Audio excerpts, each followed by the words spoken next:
आप देख रहे हैं अनहोनी। तो चलिए बढ़ते हैं आज की इस कहानी की ओर। हमेशा की तरह ही उस रात भी मैं वापस काम से घर लौट रहा था। रास्ते में हमेशा की तरह ही मैं अकेला ही था, क्योंकि रास्ता सुनसान और जंगल वाला था।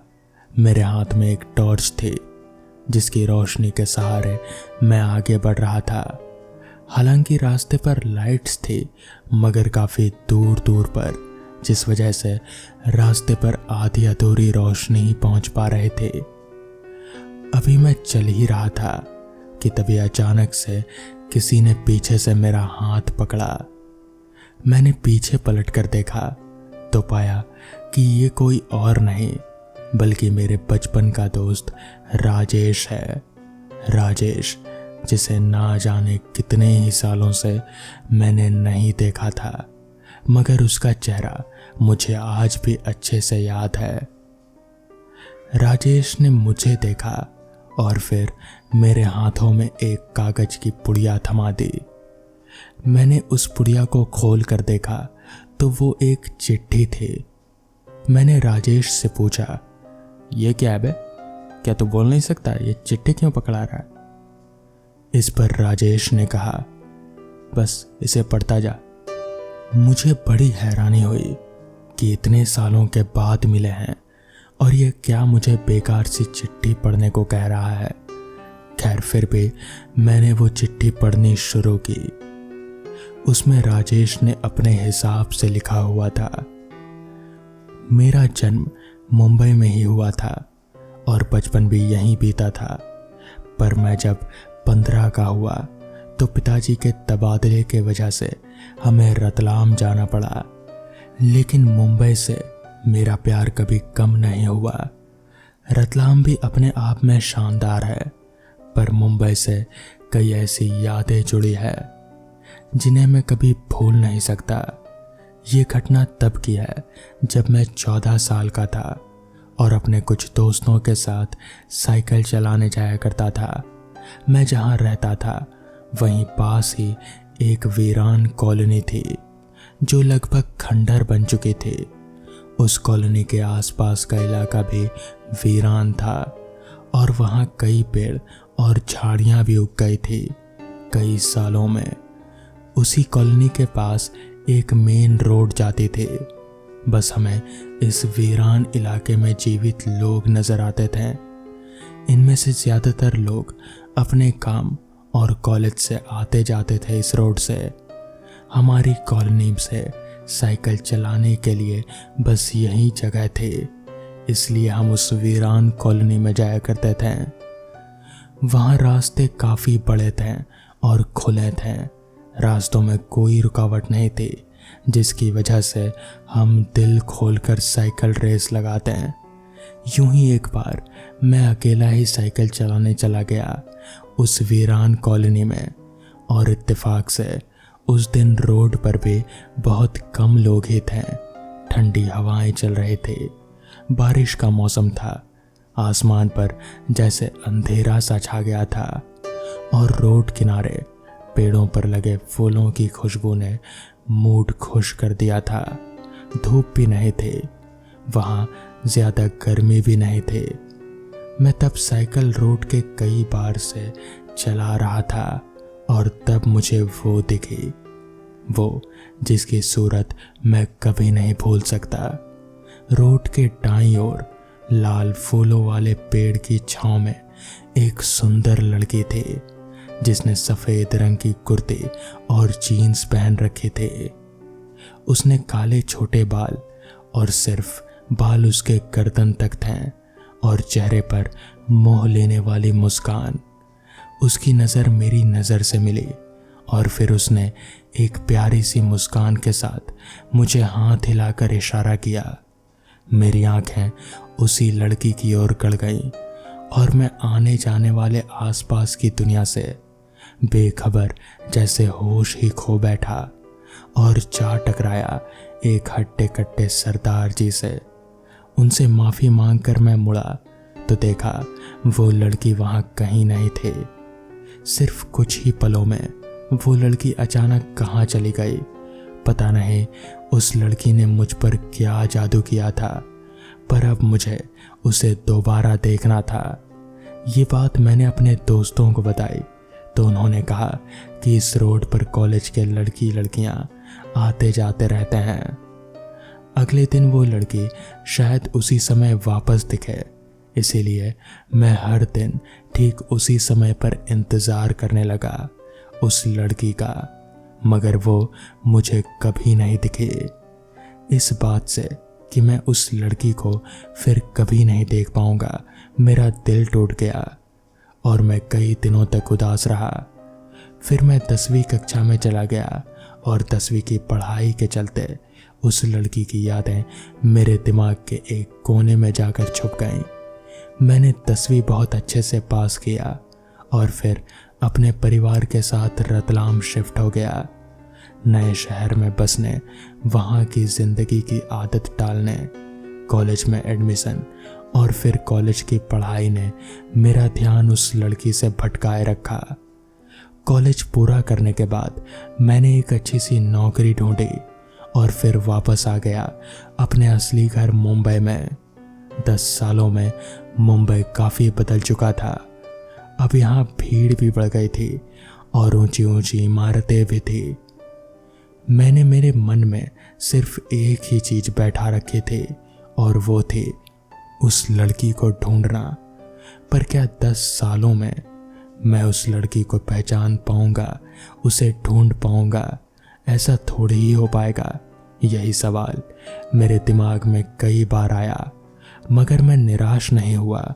मैं फिर अपने पुराने घर की ओर गया। हमारी और वो वीरान कॉलोनी कब की गिरकर वहाँ नई बिल्डिंगें बनाई जा चुकी थी और अब वहाँ वो रोड भी नहीं था और जैसा का तैसा। पर मुझे वहीं पास ही में किराए का एक मकान मिल गया, जहाँ से वो थोड़ा सा जो रोड बचा था वो मुझे दिखाई देता था, ताकि कभी वो लड़की मुझे दिख जाए। मैंने फिर अपनी तहकीकात शुरू की और वहाँ के पुराने स्थानीय निवासियों से पूछा और मेरे कुछ चौंकाने वाली बात पता चली। इनमें से कुछ लोगों ने उस लड़की को देखा था। इसके बाद मुझे कुछ और लोग भी मिले जिन्होंने उस लड़की को देखा था। इनमें से कुछ की कहानी लगभग मेरी तरह ही थी, पर कुछ की अलग। कुछ लोग जब अपने वाहन से जा रहे थे तब वो लड़की अचानक उनकी गाड़ी के सामने आ जाती और फिर गाड़ी के आर पार हो जाती। मुझे पहले इस बात पर यकीन नहीं हुआ कि वो लड़की असल में एक आत्मा है, पर हाल ही में जिन लोगों ने उस लड़की को देखा था उनके अनुसार वो एक जवान लड़की थी। मैं इन सब बातों से कंफ्यूज होने लगा था। इसी बीच एक तहकीकात के दौरान एक बुजुर्ग आदमी ने कहा, बेटा इन आत्माओं के चक्कर में मत पड़ो, उसे भूल जाओ, इसी में तुम्हारी भलाई है। पर मैं उसे न भूल पा रहा था और ना ही उसे जाने दे पा रहा था। बस यही तो मेरी दिक्कत थी। मैंने उस लड़की की पहचान के बारे में जानने की भी कोशिश की, पर कुछ भी पता नहीं चला। इन सभी किस्सों पर गहराई से सोचने पर मुझे एक बात ही पता चली कि वो लड़की जब भी किसी को दिखती है तो सिर्फ एक बार ही दिखती है। उसे दोबारा किसी ने नहीं देखा। साथ ही वो आत्मा कोई बुरी नहीं। वो बुजुर्ग से लेकर बच्चों और मर्दों से लेकर औरतों को सबको दिखी है, पर किसी को भी उस लड़की को लेकर आकर्षण नहीं हुआ जैसा कि मेरे साथ हुआ। कई लड़कों के हिसाब से वो उनकी द्वारा देखी गई सबसे सुंदर लड़की थी, पर फिर भी उन्हें उस लड़की से इश्क नहीं हुआ। शायद वो लड़की कोई जादू नहीं करती लोगों को, और शायद उसके लिए मेरी मोहब्बत सच्ची है। इसलिए मैंने एक फैसला लिया जो शायद लोगों को बेवकूफ़ाना लगे, पर यही एक तरीका था जिससे उस लड़की को दोबारा देखने की मेरी तमन्ना शांत हो। तो मैं ये ज़रूर करना चाहूँगा कि ये सब लिखते वक्त मैं अपने पूरे होशो आवाज़ में हूँ और ये सब मैं अपनी खुद की मर्जी से कर रहा हूँ। बस इतना चाहता था कि मेरे परिवार को और दुनिया को मेरी प्रेम कहानी पता चले। इसलिए एक आत्मकथा रूपी सुसाइड नोट लिखने जा रहा हूँ। मुझसे अब बर्दाश्त नहीं हो रहा। मुझे उस लड़की को दोबारा देखना है, बार बार देखना है। और ये तमन्ना तभी पूरी हो सकती है जब मैं भी आत्मा बन जाऊं। इसलिए मुझे मरना ही होगा। पूरा लेटर पढ़कर खत्म करने के बाद मैंने नजर घुमाकर राजेश की तरफ देखा और फिर मैंने कहा, अबे तू पागल है क्या? एक लड़की के चक्कर में ये सब क्या कर रहा है? इतना कहकर मैंने उसका हाथ पकड़ने के लिए अपना हाथ आगे बढ़ाया, मगर ये क्या, मेरा हाथ उसके हाथ के आर पार हो गया। मैं चौंक सा गया। मुझे कुछ समझ नहीं आया कि आखिर ये कैसे हो गया। मेरा हाथ उसके शरीर के आर पार कैसे हो गया। तभी राजेश ने रुककर मेरी तरफ देखा और फिर एक मुस्कान दी और फिर हवा में धुआं सा हो गया। यानी कि राजेश मर चुका था। किसी कब्रिस्तान में जहां लोगों का ज्यादा आना जाना नहीं होता, वहां जिंदगी और मौत एक अजीब खेल खेलती है। ऐसी जगह पर लोग कम ही जाते हैं या वो जगह बंद ही होती है। तब इन जगहों पर कुछ शैतानी ताकतें अपना कब्जा जमा लेती हैं। इन बुरी और शैतानी आत्माओं को इस बात से कोई फर्क नहीं पड़ता कि तुम किस जाति या धर्म से हो। उनको ये बात से फर्क पड़ता है कि तुम इंसान हो, और इस वजह से वो शैतानी ताकतें इंसान को बहुत तकलीफ पहुंचाती है।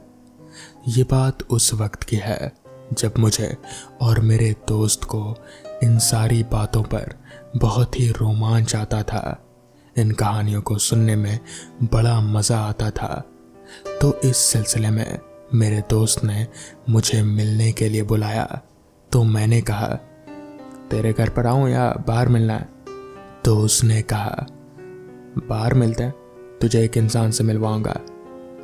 उसके ये कहते ही मुझे पता लग गया कि मुझे कोई कहानी सुनने को मिलेगी। उसने घर के पास एक छोटे से ढाबे पर बुलाया। मैं वहां गया तो वहां मेरा वो पहले से ही इंतज़ार कर रहा था। वहां बैठकर हमने चाय और पराठे का ऑर्डर दिया और फिर एक इंसान और आया जिसके बारे में दोस्त ने कहा था। वो भी आकर हमारे पास बैठ गया। उसका नाम मनोज था। वो हमसे उम्र में काफ़ी बड़ा था।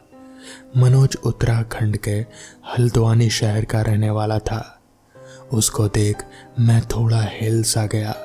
मैंने देखा कि उसकी आंखें और कैसे कानों की तरफ से जैसे उसके कान जलकर चिपक गए हैं। वो देखने में थोड़ा अजीब सा लग रहा था, लेकिन मैंने पूछा नहीं कि ऐसा क्यों है। क्या पता उसे बचपन से कोई बीमारी हो। एक ख्याल ये भी आया कि क्या पता उसके साथ बचपन में ही कुछ हुआ हो। मनोज के बारे में दोस्त ने बताया कि वो नौकरी के लिए हल्द्वानी से यहाँ आया था। कई जगहों पर कोशिश करने के बाद भी कहीं बात नहीं बनी। तो मनोज ने नौकरी के बारे में अपने किसी रिश्तेदार से बात करी तो उन्होंने कहा, तू तो हट्टा कट्टा है, कहीं चौकीदारी ही कर ले जब तक कि कहीं कोई अच्छी नौकरी नहीं लगती। मनोज ने बताया कि ये बात तब की है जब मनोज 25-26 साल का रहा होगा। फिर उसने इसके बाद 2 जगह और कोशिश की और फिर एक जगह बात बनी। उस इलाके में एक नाला था जिसकी वजह से हवा में नमी, बदबू और ठंडक थी। वो उस इलाके में रात को साइकिल पर निकलता। उसके पास एक डंडा होता था जिससे पीछे साइकिल पर फंसा कर रखता था। गले में एक सीटी थी जिसे बीच बीच में बजाता था ताकि लोगों को पता रहे कि आराम से सो सकते हैं, बाहर चौकीदार घूम रहा है। उसके पास एक टॉर्च भी था, क्योंकि कोई कोई जगह पर अंधेरा बहुत ज्यादा था। आजकल तो खैर इतने चौकीदार नहीं होते हैं। पहले तो उनके डंडे की आवाज़ और सीटी की आवाज़ से ही रोंगटे खड़े हो जाते थे।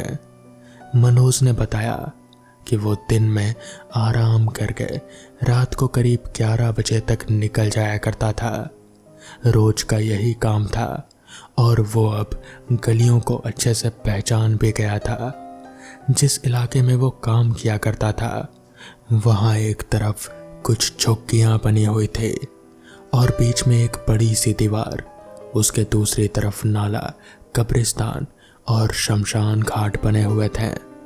कब्रिस्तान काफ़ी बड़ा था और उससे चारों तरफ से बाउंड्री की दीवारों से घिरा हुआ था। मनोज ने बताया कि जब मुझे यहाँ नौकरी मिली थी तो किसी ने भी मुझे उस कब्रिस्तान के बारे में कुछ नहीं बताया था। फिर एक दिन जब मैं उस कब्रिस्तान के सामने से गुजर रहा था तब मैंने देखा कि कोई किसी चीज़ को खा रहा है। जब मैं उसके पास गया तो उस चीज़ ने मेरे ऊपर कुछ फेंका और मुझे होश अस्पताल में आया, जहां मुझे पता चला कि मैं 2 साल से बेहोश था। और जब मैंने अपनी शक्ल आईने में देखी तो मैंने देखा कि मेरी आंखें जली हुई है और मेरे कान की तरफ चिपकी हुई थी। मगर वो चीज़ क्या थी जो खा रहे थे? मेरा मानना है कि शायद वो ज़मीन से लाश निकाल कर खा रहे थे। हालांकि अंधेरा काफ़ी था इसलिए मैं ठीक से देख नहीं पाया, मगर जहाँ तक मुझे आइडिया है ऐसा ही कुछ हो रहा था। और वो शक्ल मैं अपने जीते जी कभी नहीं भूल सकता। वो शक्ल बहुत ही ज़्यादा डरावनी थी। वो जो कोई भी था वो इंसान नहीं था। तो दोस्तों, ये थी आज की कहानियाँ। अगर आपको ये कहानियाँ पसंद आई हो तो वीडियो को लाइक और चैनल को सब्सक्राइब करना ना भूलें। तो मैं आपका दोस्त आर्यन जल्द ही मिलूँगा आपसे ऐसी ही नई कहानियों के साथ। तब तक के लिए अपना ख्याल रखें।